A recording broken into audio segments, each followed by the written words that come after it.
Hello friends, learn 24 academy में आपका स्वागत है। चैनल को सब्सक्राइब करें, वीडियो को लाइक एंड शेयर करें। आ जाइए। हेलो फ्रेंड्स, हम कर रहे हैं क्वेश्चन आंसर सीरीज़। ये क्वेश्चन आंसर सीरीज़ का सेकंड पार्ट है। इससे पहले हम एक पार्ट ऑलरेडी अपलोड कर चुके हैं ज्योग्राफी के क्वेश्चंस, तो आप वो जाके देख सकते हैं। देखिए, ये आपके हर एक एग्ज़ाम के लिए इम्पोर्टेंट है, जो आरपीएससी कराती है, आरएसएमडब्ल्यूएसपी कराती है, जिसमें ज्योग्राफी से रिलेटेड क्वेश्चन आते हैं, चाहे यूजीसी नेट हो, एसएससी हो, यूपीएससी हो, कोई सा भी एग्ज़ाम हो, सभी के लिए बहुत ज़्यादा इंपॉर्टेंट है। चाहे फर्स्ट ग्रेड हो, है ना, अभी फर्स्ट ग्रेड का एग्ज़ाम आने वाला है, उसमें ज्योग्राफी सेक्शन से क्वेश्चन आएंगे। तो ये आपके लिए बहुत ज़्यादा वैल्यूबल सीरीज़ होने वाली है, तो आप इसको लाइक, शेयर एंड सब्सक्राइब करें, ठीक है। तो देखिए, हम बिना देरी करे स्टार्ट करते हैं। निम्नांकित कोयला क्षेत्र में से कौन सा एक महानदी घाटी में स्थित है? देखिए, अब यहाँ पर कुछ ऑप्शन दे रखे हैं और ये आपसे पूछ रहा है कि महानदी घाटी में से इनमें से क्या लोकेटेड है। तो हमें सबसे पहले तो ये पता होना चाहिए, जैसे इंडिया का मैप है, तो इंडिया में महानदी वैली किधर है, कहाँ बहती है रिवर, महानदी रिवर, ठीक है।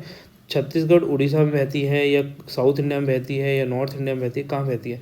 जब तक आपको इसकी डीप नॉलेज नहीं होगी तब तक आप इसको आंसर कैसे करेंगे, ठीक है। आ जाइए, अब इसको समझते हैं। वीडियो को पॉज करिए और खुद से आंसर देने का ट्राई करें। अब मैं इसका आंसर बता देता हूँ, तलचेर, ठीक है। देखो, झरिया और बोकारो ये तो कहाँ पर है, झारखंड के अंदर, और रानीगंज कहाँ पर है, वेस्ट बंगाल के अंदर, ठीक है। आज ये देखते हैं, ये देखो इसकी लोकेशन। आप ये देख सकते हैं, छत्तीसगढ़, भिलाई, रायपुर होते हुए ये यहाँ से उड़ीसा में बहते हुए भुवनेश्वर से ये सीधे बे ऑफ बंगाल में जाके मर्ज हो जाती है, ठीक है। और यहाँ पर आप देख सकते हैं तलचेर उड़ीसा के अंदर, और यहाँ पे है करबा, यहाँ पे बोकारो, झरिया, रानीगंज, ठीक है। रानीगंज कहाँ पे, वेस्ट बंगाल के अंदर पड़ी है अभी हमने। बोकारो हमने कहाँ पर, झारखंड के अंदर। तो आप ऐसे इन लोकेशन को याद रख सकते हैं। आ जाइए, नेक्स्ट क्वेश्चन करते हैं। निम्नलिखित में जो ज्वार भाटा का कारण है, ठीक है, which of the following is cause of tides? Tides के कारण क्या है इनमें से?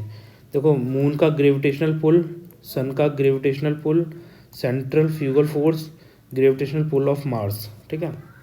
देखो, यहाँ पर है सेंट्रल फ्यूगल फोर्स। अब जिनको नहीं पता है उनके लिए मैं बता देता हूँ, और जब तक आप वीडियो को पॉज करके इसका आंसर देने का ट्राई करें। देखिए, ये जैसे कोई भी ऑब्जेक्ट है वो राउंड शेप में घूम रहा है, गोल गोल घूम रहा है ना, उसको बहुत तेज़ी से घुमाया जा रहा है, तो वो क्या करेगा, बाहर की तरफ जाना चाहेगा, सेंटर से दूर जाना चाहेगा। तो जो चीज़ सेंटर से दूर की तरफ जब घूमती है और बाहर की तरफ जाती है, उस फोर्स को बोलते हैं सेंटर फ्यूगल फोर्स, ठीक है। उस फोर्स को क्या बोलते हैं, सेंटर फ्यूगल फोर्स बोलते हैं। और कोई भी चीज़ जो सेंटर की तरफ आना चाहती है उसे बोलते हैं सेंट्रीपिटल फोर्स, ठीक है, ये याद रखें। अब आ जाइए, देखिए, टाइडल फोर्स के लिए मून का ग्रेविटेशनल पुल होना ज़रूरी है, क्योंकि मून ही सबसे ज़्यादा ग्रेविटेशनल पुल लगाता है, क्योंकि अर्थ के सबसे नज़दीक है मून, और सन बहुत बड़ी होने के कारण पर ये बहुत ज़्यादा दूर है, तो इसका जो ग्रेविटेशनल फोर्स होता है वो मून के मुकाबले में बहुत कम होता है, ठीक है। तो मून का ग्रेविटेशनल पुल भी काम करता है, सन का भी काम करता है, और सेंट्रीफ्यूगल फोर्स काम करते हैं। तो तीनों, जिसमें अभी ऑप्शन होगा जैसे ABC, ये मार्स का कुछ काम नहीं करता हमारे, ठीक है। आ जाइए, अब आप यहाँ पे देख सकते हैं कि जैसे सन है, ये अर्थ हो गई, ये मून हो गया। Combined gravitational pull of the sun and the moon दोनों काम कर रहे हैं, ठीक है। और यहाँ पर आप ये पढ़ सकते हैं, एक बार चंद्रमा के आकर्षण से और दूसरी बार पृथ्वी के अपकेंद्रीय बल के कारण, ठीक है। यहाँ पे देखिए, अपकेंद्रीय बल के कारण, तो दोनों का काम करता है, तीनों का, ठीक है। अब आ जाइए, मलंज खंड जाना जाता है, किस लिए जाना जाता है मलंज खंड, ठीक है। आप वीडियो को पॉज करें और इसका आंसर खुद से देने का ट्राई करें। देखो, कॉपर माइंस के लिए जाना जाता है, आयरन ओर्स के लिए जाना जाता है, गोल्ड माइन के लिए जाना जाता है, माइका के लिए जाना जाता है। किसके लिए जाना जाता है? आप इसका आंसर दीजिए। मलंज खंड कहाँ लोकेटेड है, सोच के बताइए, ठीक है। मलंज खंड जाना जाता है कॉपर माइंस के लिए। किसके लिए? कॉपर माइंस के लिए। कहाँ पर लोकेटेड है? ये लोकेटेड है MP के अंदर। कहाँ पर? मध्य प्रदेश में, ठीक है। ये आप ये देख सकते हैं, कॉपर प्रोजेक्ट है। कब स्टार्ट हुआ था? 1982 में इंदिरा गांधी जी ने स्टार्ट कराया था, हिंदुस्तान कॉपर लिमिटेड ने स्टार्ट किया था, ठीक है। आ जाइए नेक्स्ट। देखिए, निम्नलिखित में से कौन सी ठंडी जलधाराएं हैं? अब देखो, कोल्ड करंट पूछ रहा है। अब हम पिछला जब लेक्चर किया था तब हमने कोल्ड करंट को पढ़ा था, और आज फिर कोल्ड करंट पे क्वेश्चन आ गया, तो इसीलिए कोल्ड करंट पे क्वेश्चन बनते ही हैं। कई कई एग्जाम में तो 2-2 बार पूछ लिए जाते हैं, इसीलिए इनको बार बार रिवाइज करें, देखें, है ना। जैसे पेरू करंट है, ये कहाँ कहाँ चलती है, खुद से इसका आंसर देने का ट्राई करें। पेरू करंट, एल नीनो तो देखो कोई करंट नहीं है। एल नीनो क्या है? एक पैटर्न है, तो ये हम बाद में समझेंगे। इसकी वजह से क्या होता है, इंडियन जो मानसून होता है वो वीक पड़ जाता है, बस इतना याद रखें अभी तो। कैलिफोर्नियन करंट, नॉर्वेजियन करंट, तो ठीक है, ठीक है, इसका आंसर है ACD। ठीक है, ACD जिस भी ऑप्शन में होगा वो आंसर सही है, ACD। देखो हम इनकी लोकेशन देख लेते हैं। ये देखिए, ये हम्बोल्ट करंट हो गई, कैलिफोर्नियन करंट हो गई, तीसरी कौन सी थी, नॉर्वेजियन करंट। देखो नॉर्वेजियन करंट यहाँ से आती है ऊपर से नीचे, तो ये कोल्ड करंट है। ठीक है, यहाँ दे नहीं रखी इसलिए मैंने बना दी है। नॉर्थ अटलांटिक ड्रिफ्ट बोल रहे हैं, ये ऊपर जा रही है गर्म और ऊपर से आ रही है नॉर्वेजियन करंट। ठीक है, लेब्राडोर करंट ये हो गई। तो ये कुछ ठंडी करंट हैं, आप इनको याद रख सकते हैं। इक्वेटर से जो करंट साउथ पोल की तरफ या नॉर्थ पोल की तरफ जाएंगी वो सब कैसी होंगी, हॉट करंट होंगी। आप देख सकते हैं इक्वेटर से जा रही है कुरुशियो करंट, ये हॉट करंट है। पर जो पोल से इक्वेटर की तरफ आएंगी, जो पोल से इक्वेटर की तरफ आएंगी, जैसे मान लीजिए वेस्टर्न ऑस्ट्रेलियन करंट हो गई, ऊपर से ओहिशियो करंट हो गई, या फिर लेब्राडोर करंट हो गई, कोई सी भी करंट मान लीजिए जो पोल की तरफ से इक्वेटर की तरफ चलती है वो कोल्ड करंट होती है। ठीक है, और जो इक्वेटर से पोल्स की तरफ जाती है वो हॉट करंट होती है। इसको अच्छे से याद करें। आ जाइए नेक्स्ट।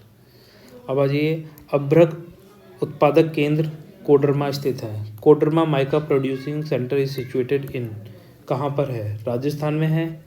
आपने राजस्थान में कभी पढ़ा है इसके बारे में, मैंने तो कभी नहीं पढ़ा। आप इस वीडियो को पॉज करिए और आंसर दीजिए। ठीक है, उड़ीसा के अंदर है, झारखंड के अंदर है, आंध्र प्रदेश के अंदर है, कहाँ है। ये थोड़ा कन्फ्यूजिंग हो सकता है आपके लिए, पर अगर आपने एक बार देख ली इस लोकेशन को तो आप हमेशा याद रखेंगे। देखिए इसकी लोकेशन है झारखंड। कहाँ पर है, कोडरमा झारखंड है। आज की लोकेशन देखते हैं। देखो ये है जयपुर राजस्थान, यहाँ नहीं है, बहुत दूर जाके ये रही कोडरमा। कहाँ पर, ये रही, ये कोलकाता, ये है झारखंड। ठीक है, झारखंड में है कोडरमा, याद रखें। आ जाइए, निम्नलिखित में से किस भारतीय मृदा में ग्रीष्म ऋतु में गहरी दरारें पड़ जाती हैं जिससे मृदा में पर्याप्त ऑक्सीकरण संभव हो पाता है। Which of the following Indian soil gate deep cracks in summer which allow sufficient oxygenation in soil, है ना। तो इसका आंसर आप खुद से देने का ट्राई करें, वीडियो को पॉज करें। और देखो हम सॉइल वाला चैप्टर पढ़ चुके हैं, तो आप है ना प्लेलिस्ट में जाके वो सॉइल वाला चैप्टर देख सकते हैं। ठीक है, तो इसका आंसर बता देते हैं, ब्लैक सॉइल। ठीक है, देखिए एलुअल सॉइल रिवर्स के द्वारा बनाई जाती है। डेजर्ट सॉइल आप डेजर्ट रीजन्स में देख सकते हैं, है ना। ऑर्गेनिक सॉइल जिसमें फॉसिल्स के डिपोजिशन से बनती है वो ऑर्गेनिक सॉइल हो गई। आ जाइए नेक्स्ट। ठीक है, ब्लैक सॉइल। देखिए ये ब्लैक सॉइल है, ये आप देख सकते हैं काली कितनी बड़ी बड़ी दरारें हैं। ये देखिए कितनी बड़ी बड़ी दरार, ये आदमी है, ये पूरा का पूरा इस दरार में समा जाए। ठीक है, तो ये बहुत बड़ी बड़ी दरारें हो जाती हैं। निम्नांकित में से कौन सा सही सुमेलित नहीं है ना, कौन सा करेक्टली मैच्ड नहीं है पूछ रहा है, नॉट पूछ रहा है। तो देखो झूम इंडिया में की जाती है, ये हमें पता है। आप वीडियो को पॉज करके खुद से भी आंसर दे सकते हैं इसका। ठीक है, मिल्पा रोडेशिया। देखो हमें रोडेशिया की लोकेशन पता होनी चाहिए, तब हम सोच पाएंगे कि मिल्पा कहाँ होती है। देखो रोडेशिया क्या है, साउथ अफ्रीका और जिम्बाब्वे वाला जो रीजन था उसको रोडेशिया बोला जाता था। ठीक है, और मिल्पा जो कल्टीवेशन होती है, शिफ्टिंग कल्टीवेशन है, ये कहाँ की है, मैक्सिको की।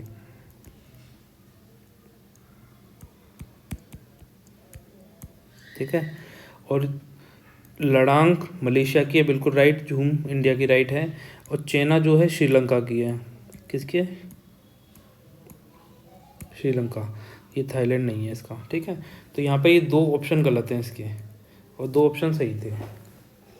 आ जाइए, आप ये जैसे और भी देख सकते हैं, और टर्म है जैसे लडांग इंडोनेशिया मलेशिया, जूमर जावा, रे वियतनाम का, तमरे राई थाईलैंड का, हे लाओस का, हनामू फिलीपींस की, चेना श्रीलंका जापान, कारेन कोरिया की।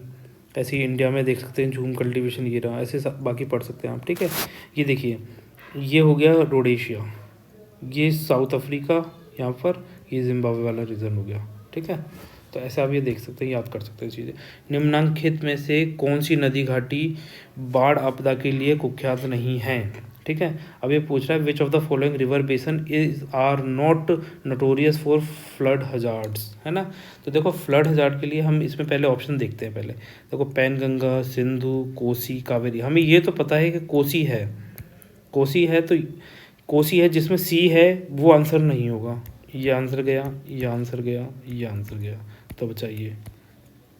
ठीक है, तो हम कभी कभी क्या है ऑप्शन से भी निकाल सकते हैं अगर आपको चीज़ याद नहीं है तो। यहाँ पर ये क्वेश्चन पूछ रहा है, निम्नांकित में से कौन सी गहन निर्वाहक कृषि की विशेषता लक्षण है। पूछ रहा है इंटेंसिव सब्सिस्टेंस एग्रीकल्चर के बारे में पूछ रहा है। देखो, लार्ज साइज ऑफ फार्म नहीं, ये छोटे साइज ऑफ फार्म होते हैं, छोटे, ठीक है। हाई मैकेनाइजेशन नहीं, बिल्कुल नहीं, कोई टेक्नोलॉजी नहीं होती। जैसे मान लीजिए इंटेंसिव सब्सिस्टेंस मतलब गहन निर्माण वाली क्या है, इंडिया में मान लीजिए, जैसे मान लीजिए एक परदादा थे, फिर उनके 5 बेटे हो गए, तो ये जो प्लॉट है ये 5 बंदों में बट जाएगा। फिर हर बंदे के 2 बच्चे हो गए, ठीक है। फिर ये 2 हिस्सों में बट जाएगा, जैसे आप भी देख सकते हैं ना, ये 2 बट गया। फिर उनके 2 बच्चे हो जाएंगे, तो फिर ये 2 में बट जाएगा। तो ऐसे हमारे सिस्टम चल रहा है इंडिया में। अगर देखें ना, तो खेतों का साइज छोटा होता जा रहा है और हर परिवार के लिए एक खेत बहुत कम पड़ रहा है। सिर्फ वो अपने खाने पीने का ही जुगाड़ कर पा रहे हैं इस खेत से। ये नहीं कि इससे बहुत ज़्यादा हाईली मैकेनाइज कर पाएंगे, लार्ज साइज ऑफ फार्म बनाएंगे, छोटे होते जा रहे हैं, ठीक है। हाई हील्ड पर एकड़ but low per capita income, हाँ बिल्कुल ठीक है। ये प्रति एकड़ उच्च उपज परंतु प्रति व्यक्ति कम उपज। पर बंदे के हिसाब से तो बहुत कम है, पर प्रति एकड़ पर एकड़ में अगर देखें तो काफ़ी उपज होती है, क्योंकि ये एक राम है, ये श्याम का खेत है, छोटे छोटे खेत हैं, मान लो आधा एकड़ के खेत हैं। तो इन दोनों ने बहुत ज़्यादा गहन निर्वाहन कृषि करी है, तो 1 एकड़ में ही बहुत अच्छी फसल उगा रखी है उन्होंने। तो ये आंसर सही हो गया इसका। प्रति एकड़ कम उपज परंतु प्रति व्यक्ति उच्च उपज, गलत, ठीक है। आ जाइए, निम्न सागरीय गर्तों में से कौन सा हिंद महासागर में स्थित है। Which one of the following oceanic deeps is situated in Indian ocean. देखिए, ये क्वेश्चन आपके लिए होमवर्क है, ठीक है। आप इसे घर पे करिए और कमेंट सेक्शन में इसका आंसर लिखिए, और हम इसका आंसर नेक्स्ट लेक्चर में देखेंगे। तो तब तक के लिए वीडियो को लाइक, शेयर एंड सब्सक्राइब करें।